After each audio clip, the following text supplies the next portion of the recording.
14 centuries ago, in the desolate deserts of Arabia, a man emerged whose life would forever alter the course of human history. His name was Muhammad ibn Abdullah. Peace and blessings be upon him. To the believer, he is the final messenger of God, the seal of the prophets. To the historians, he is the most influential figure ever to walk the earth. His words, actions, and moral example laid the foundation of a civilization that brought light where there was darkness, knowledge where there was ignorance, and mercy where there was oppression. Before his birth, humanity has fallen into chaos. The great empires of Rome and Persia were drowning in corruption. Idol worship dominated Arabia, and moral decay was widespread. Tribalism, slavery, infanticide, and injustice defined the world. There was wealth, but no mercy, power, but no justice. It was into that moral darkness that God decreed the coming of His final messenger, the man who would reform hearts before reforming laws. Muhammad ﷺ was born in the year of the elephant, 570 Common Era, in the noble tribe of Quraysh in Mecca. His father, Abdullah, passed away before his birth. His mother, Amina bint Wahb, died when he was only 6. He was raised first by his grandfather, Abdul Muttalib, and later by his uncle, Abu Talib. Despite his openhood, he grew under divine care. His foster mother, Halima al-Sadiya, witnessed blessing upon her household after nursing him. Their animals produced more milk, and their land flourished. Even as a child, he was distinct, known for his truthfulness, calm nature, and dignity. As he grew, his honesty became legendary. Makkah's merchants entrusted him with their wealth because he never cheated or lied. He was called Al-Amin, the Trustworthy, and Al-Sadiq, the Truthful. At 25, he married Khadija bint Khuwailid, Raziyallahu anha, a noble widow who admired his character. Their marriage was one of mutual respect, loyalty, and peace. She was his first supporter, his emotional strength, and the first to believe in his prophethood. At the age of 40, Muhammad ﷺ often withdrew to the cave of Hijrah to meditate on truth and the state of humanity.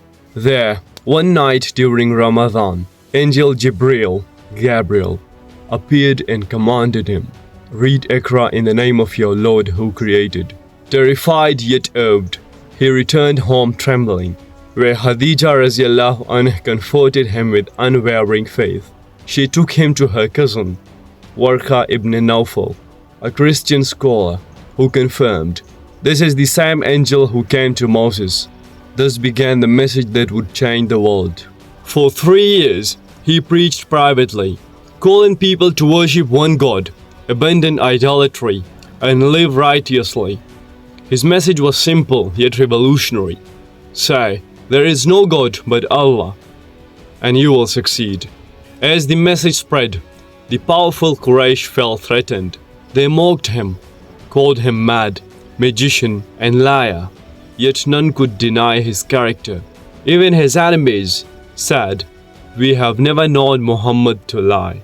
The early Muslims faced severe persecution. Slaves like Bilal ibn Rabah were tortured under the burning sun. Yet he cried, "Ahad, Ahad," one God, one God. Families were torn apart, and believers were boycotted for years. Despite every insult, Muhammad ﷺ never cursed his people. He prayed for them, saying, "O Allah, guide my people, for they do not know." This patience and compassion under oppression became the foundation of his greatness. After the death of his beloved wife Khadija and his uncle Abu Talib, the Prophet endured the most painful years of his life. Seeking new listeners, he went to Taif, where children stoned him until his feet bled. Yet his prayer was pure mercy. "If you are not angry with me, then I do not mind." Shortly after, Allah honored him with Al-Isra wal-Miraj, the miraculous night journey from Mecca to Jerusalem, then his ascension through the heavens, There he met early prophets and received the gift of 5 daily prayers, symbolizing direct connection with the Creator. When oppression in Mecca grew unbearable, Allah commanded the Muslims to migrate to Medina.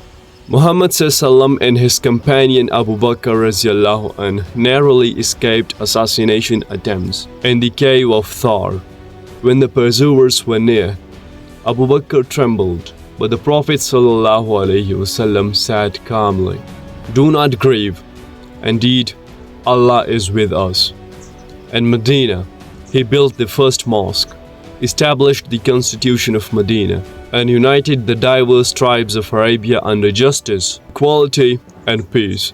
In Medina, he wasn't just a spiritual guide, he became a statesman, judge, and reformer. He abolished tribal superiority, established rights for women, protected the poor, and treated even enemies with compassion. When he led battles, his rules were ethical and humane. Do not kill women, children, or the elderly.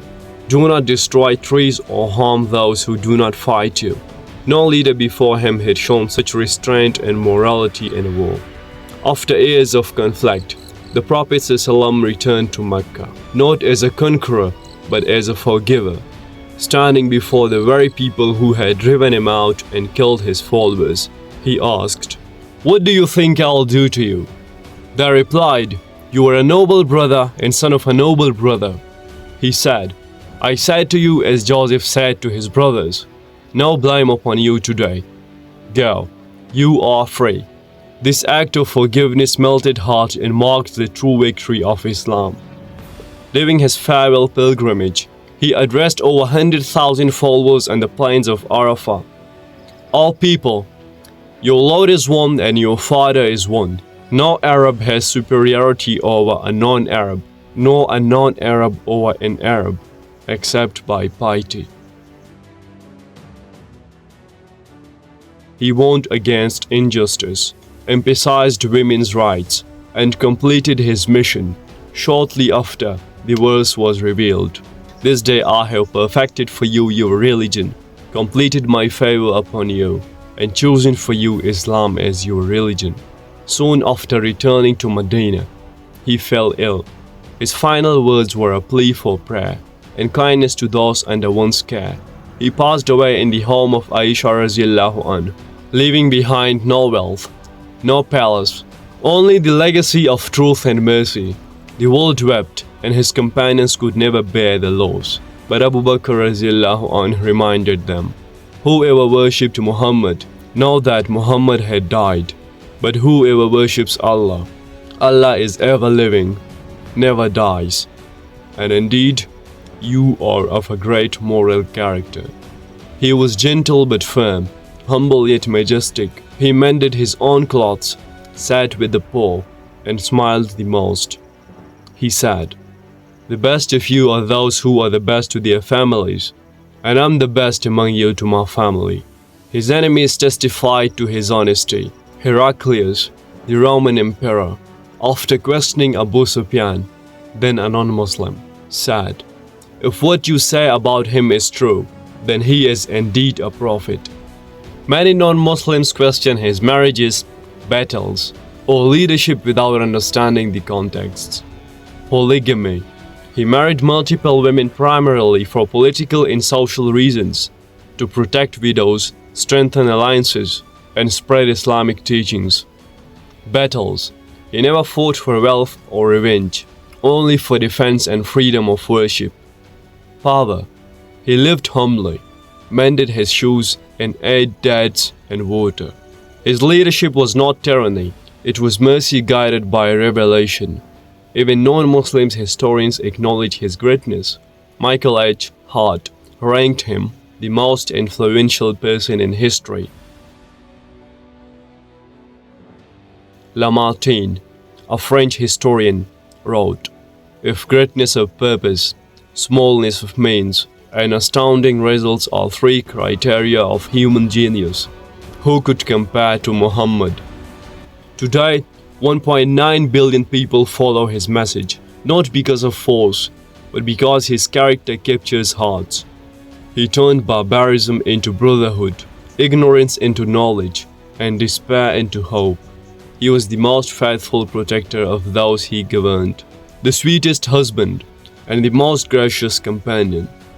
The life of Prophet Muhammad ﷺ is not merely a chapter in history. It is a living guide for humanity. His teachings continue to reform lives. His mercy continues to heal souls, and his truth continues to enlighten hearts. He was orphaned but became the father of a nation. He was persecuted but became the source of mercy. He lived poor but left behind a wealth of guidance. And so, even after 14 centuries, his light is not dimmed, because truth does not fade, and mercy does not die.